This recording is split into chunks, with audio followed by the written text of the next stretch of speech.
E.W. 캐년 피의 언약 10장 히브리서 연구. 히브리서는 몇 가지 지극히 중요한 대조를 보여줍니다. 먼저 모세와 예수님 사이의 대조가 있습니다. 또한 대제사장 아론과 새로운 대제사장이신 예수님 사이의 대조가 있고, 황소와 염소의 피와 그리스도의 피 사이의 대조가 있습니다. 피들의 대조뿐만 아니라 두 가지 장막 사이의 대조도 있습니다. 하나는 모세가 세운 것이고 하나는 하늘에 세워진 것입니다. 예수님께서 하늘의 장막에 들어가셔서 우리의 대제사장으로서 그곳에 앉아 계십니다. 그분의 집은 지성소입니다. 옛 언약하에서 제사장은 속죄제를 하는 동안에만 그곳에 머물 수 있었습니다. 히브리서 9장 21절부터 23절은 장막과 모든 그릇을 어떻게 피로 깨끗하게 하였는지를 이야기합니다. 또한 이와 같이 피를 장막과 섬기는 일에 쓰는 모든 그릇에 뿌렸느니라. 율법을 따라 거의 모든 물건이 피로써 정결하게 되나니 피 흘림이 없은즉 사함이 없느니라. 그러므로 하늘에 있는 것들의 모형은 이런 것들로서 정결하게 할 필요가 있었으나 하늘에 있는 그것들은 이런 것들보다 더 좋은 제물로 할지니라. 아멘. 깜짝 놀랄 만한 일이지만 아담의 죄는 바로 하늘 자체를 건드렸던 것입니다. 24절은 말씀합니다. 그리스도께서는 참것의 그림자인 손으로 만든 성소에 들어가지 아니하시고 바로 그 하늘에 들어가사 이제 우리를 위하여 하나님 앞에 나타나시고, 아멘. 이것이 모든 것의 절정입니다. 이는 그리스도의 피와 황소와 염소의 피의 가치를 하나님께서 어떻게 다르게 매기시는지를 보여줍니다. 우리가 그리스도의 보혈을 하나님의 눈으로 가치 있게 여긴다면 하나님 앞에서 우리의 신분과 관계의 문제는 더 이상 생각나지 않게 될 것입니다. 새로운 중보자. 옛 언약하에서 황소와 염소의 피는 오직 육신을 정결케 하고 거룩하게 할 뿐이었습니다. 그러나 그리스도의 피는 죽은 행실로부터 우리의 양심을 정결케 하여 우리가 살아계신 하나님의 임재 안에 정죄 없이 설 수 있게 합니다. 왜냐하면 예수님께서 자신의 피를 가지고 하늘의 지성소로 들어가셨을 때 하나님께서 그 피를 받으셨기 때문입니다. 이런 일로 인해 예수님은 새 언약의 중보자가 되셨습니다. 디모데전서 2장 5절 하나님은 한 분이시요 또 하나님과 사람 사이에 중보자도 한 분이시니 곧 사람이신 그리스도 예수라. 아멘. 사람에게 중보자가 필요한 이유는 그가 하나님 앞에서 자신의 신분을 잃어버렸기 때문입니다. 그는 하나님께 접근할 수 있는 근거가 없습니다.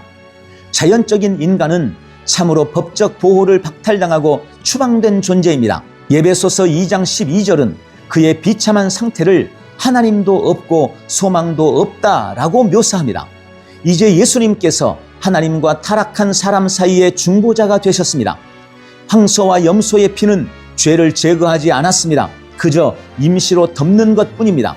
그러나 그리스도께서 오셔서 황소와 염소의 피를 믿던 모든 사람들을 속량하셨습니다. 히브리서 9장 15절 그는 첫 언약 때에 범한 죄에서 속량하려고 죽으사. 아멘. 옛 언약 때의 제사들은 예수님께서 갈보리에서 그 값을 지불하시게 될 약속 어음과 같은 것들이었습니다.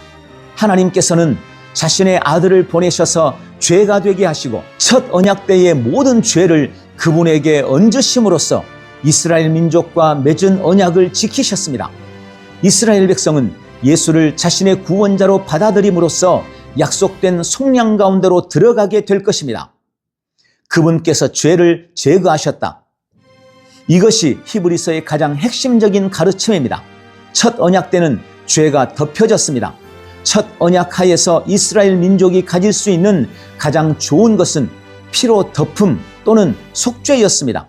속죄라는 단어가 덮다라는 뜻임을 기억하실 것입니다. 그러나 새 언약 하에서 우리의 죄는 덮이는 것이 아닙니다. 그것들은 제거되고 면제됩니다.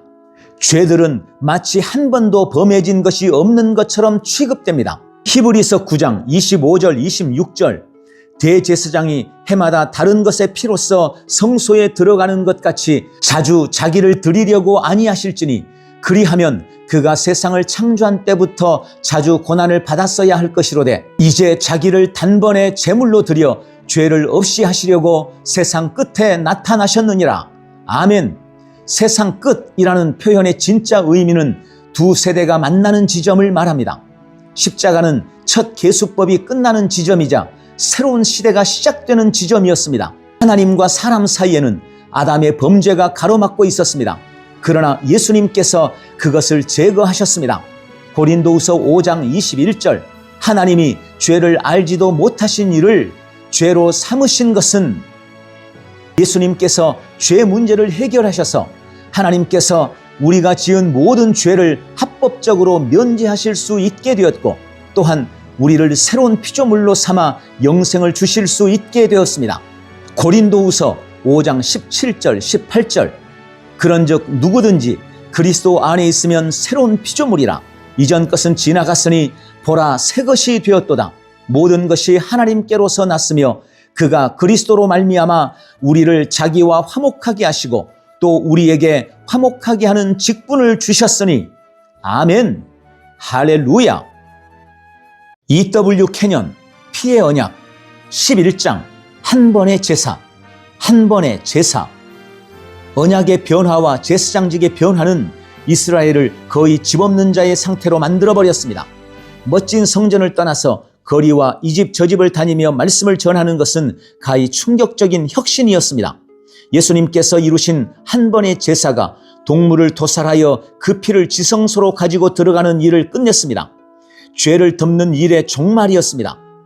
히브리서 10장 12절, 그리스도는 죄를 위하여 한 영원한 제사를 드리시고 하나님 우편에 앉으사.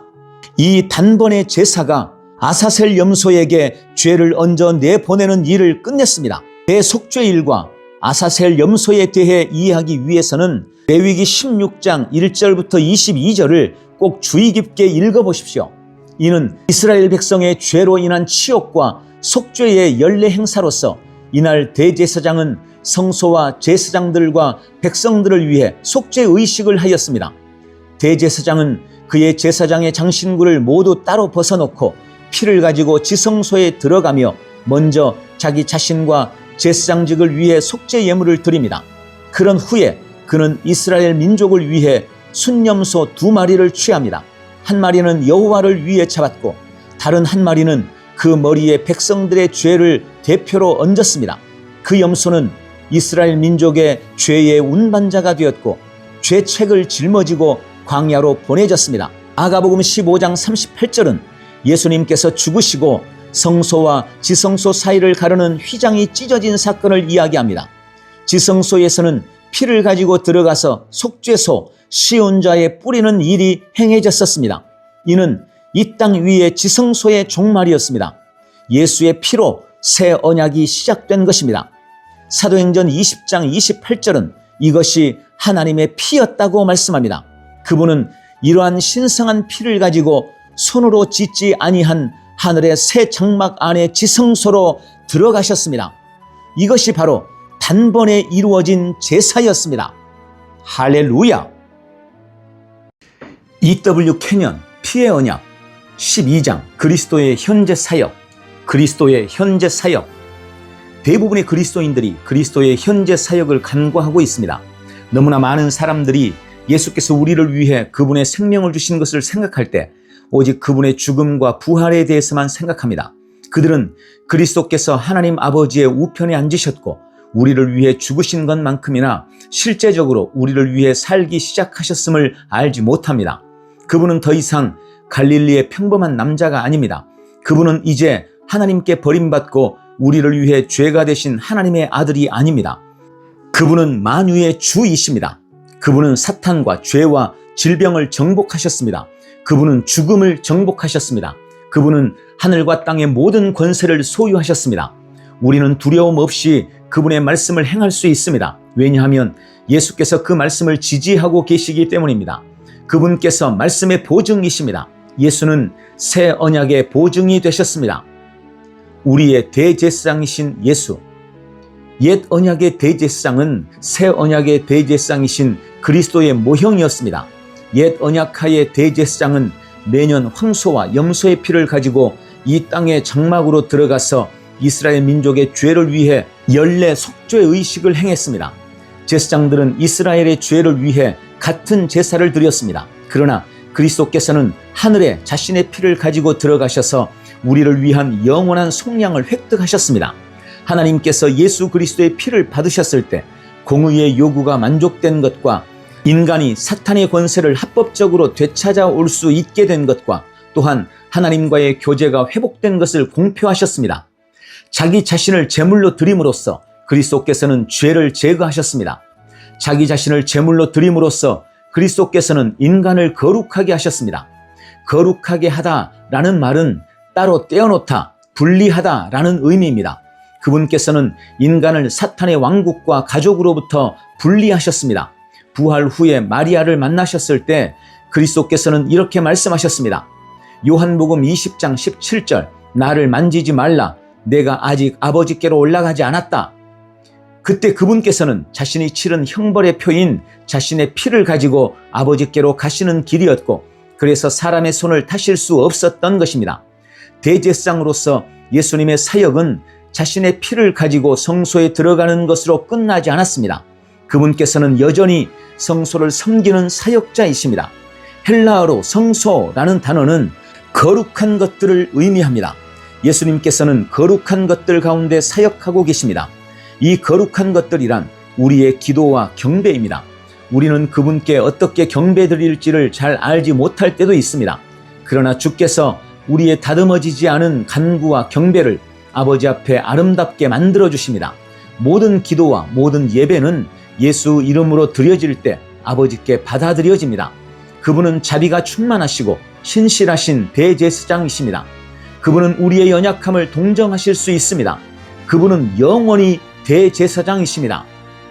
중재자 되신 예수 그리스도께서 아버지의 우편에 앉으셨을 때 그분께서는 공의의 요구를 만족시키셨고 하나님과 사람 사이의 중재자가 되셨습니다. 예수는 두 가지 이유에서 사람의 중재자이십니다. 그분이 어떤 분인가 하는 것과 그분께서 하신 일 때문입니다. 먼저 예수님이 사람의 중재자이신 것은 그분의 본성으로 인한 것입니다.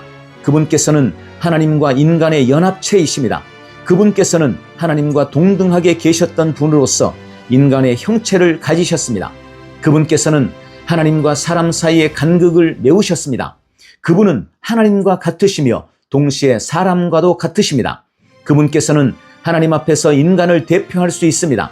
그러나 이는 하나님과 사람 사이를 중재하기 위한 충분한 근거가 되지 못합니다.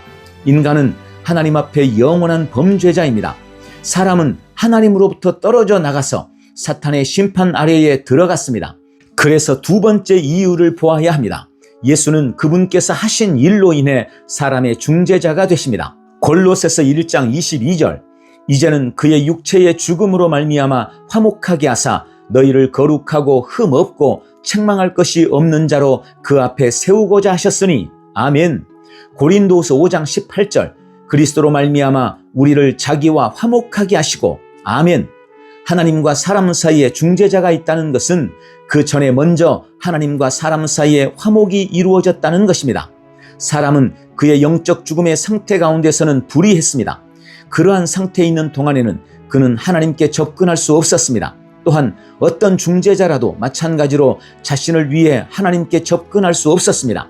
그리스도께서 사람을 하나님 앞에 거룩하고 흠없게 세우기 위하여 십자가 죽음을 통하여 우리를 하나님과 화목하게 하셨습니다. 그러므로 사람은 중재자이신 그리스도를 통하여 하나님께 접근할 권리를 가집니다.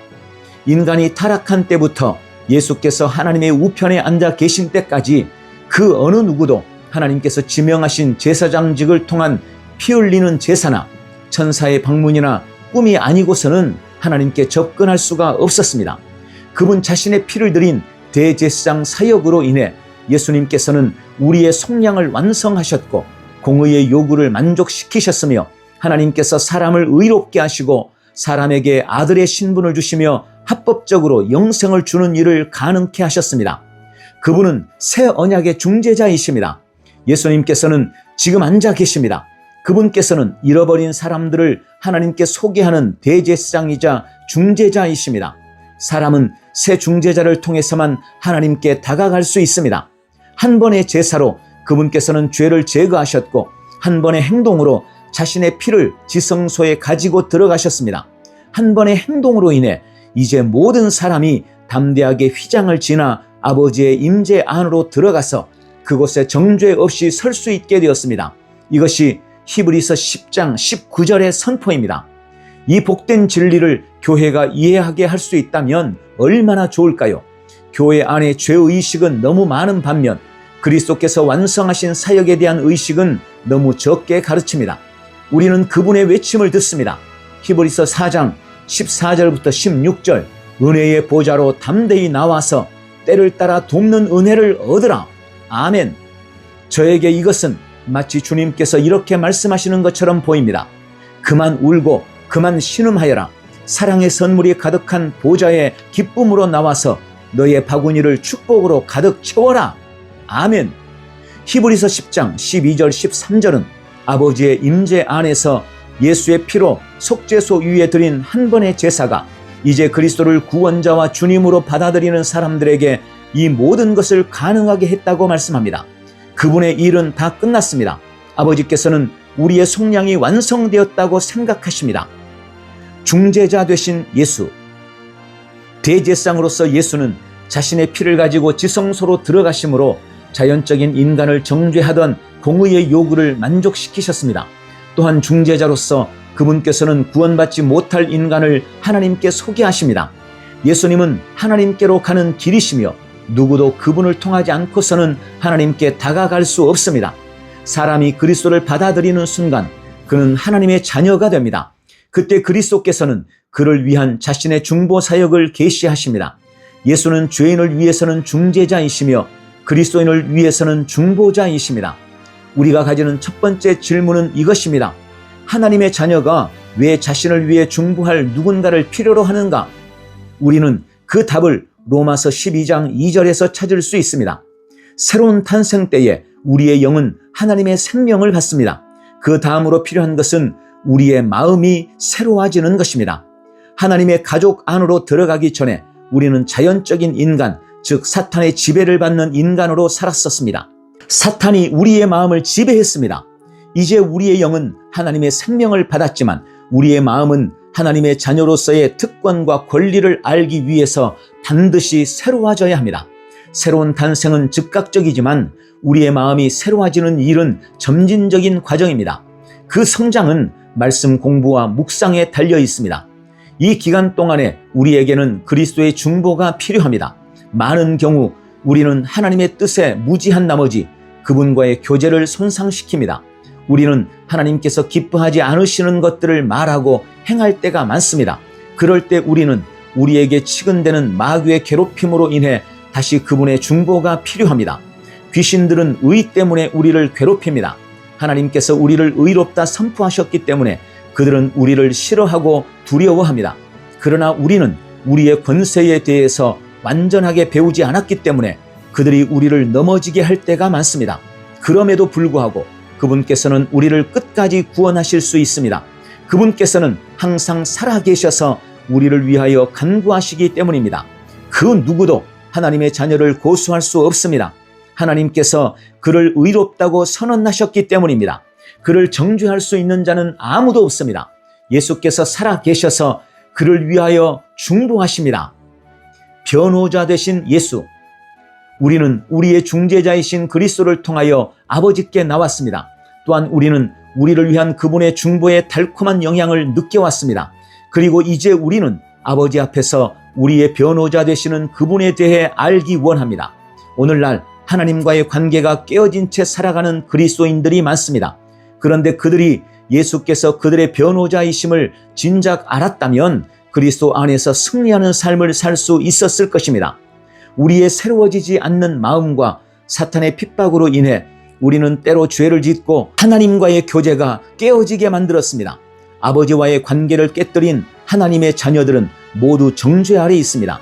하나님 아버지 앞에서 그들의 상황을 변호할 변호자가 없다면 그들은 비참한 상황에 놓이게 될 것입니다. 말씀은 우리가 죄를 짓더라도 아버지 앞에서 우리에게 한 변호자가 있음을 보여줍니다.